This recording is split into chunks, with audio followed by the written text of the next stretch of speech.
Welcome to this explainer. Today, we're cutting out the fluff, zero outside sales pitches, and just diving straight into a brilliant concept in machine learning.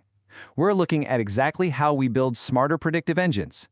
It's all about relying on a type of sequential wisdom that literally powers some of the most successful systems in the world. Consider this idea for a second. If a random forest is a crowd voting all at once, boosting is something smarter, a team working in sequence, where each new member studies exactly where the last one screwed up. That right there, that is the core concept we are unpacking today. We're contrasting a noisy, independent crowd with a highly coordinated team. Now, what's really interesting about this slide is the stark contrast. It's pretty striking, right? In a random forest, all your trees are grown completely independently, in parallel, and then they all just cast a vote at the end. Boosting takes that independent part and just throws it out the window. Instead, models are built one after another in a very deliberate chain. Every new model has one very specific job, and that's to fix the mistakes the previous models made. Think of it like a group project done properly for once.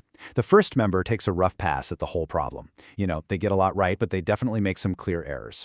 Now, instead of everyone else starting completely fresh, the second member comes in and looks specifically at what the first one got wrong, concentrating their effort exactly there. Then the third member studies what the first two still couldn't handle. It's brilliant because no one is just redoing the whole job. They're naturally specializing in the previous member's blind spots. But here's the secret to what we're actually stacking in this group project. You don't start with a genius. You actually start with what we call a weak model.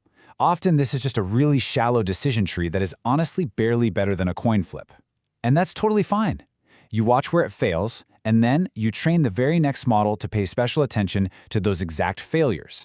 So the crucial point is how this compounding effect actually works. You weight those really hard cases more heavily.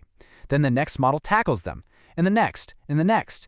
Each individual model is weak on its own, for sure. But when stacked in sequence, with each one patching the blind spots of the one right before it, well, they add up to an extraordinarily strong predictor. Now, the most famous implementation of this whole idea is XGBoost. It's the algorithm that quietly wins more real-world competitions and powers more systems than almost anything else out there. And it earned its phenomenal reputation the absolute hard way, by dominating on structured tabular data. We're talking about the spreadsheets and the databases that actually run real businesses every single day. And this brilliantly illustrates exactly where this shines in the real world. Think of really high-stakes systems, whether we're looking at fraud detection, credit scoring, complex sales forecasting, or detailed risk models.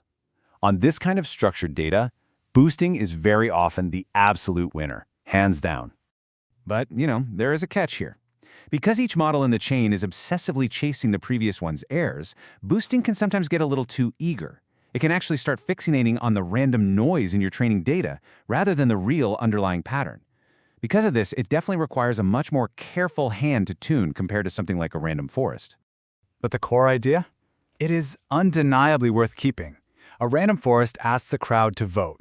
Boosting, though, builds a team where every single member learns from the last one's mistakes. So, what happens when you build a team that learns from its errors in order?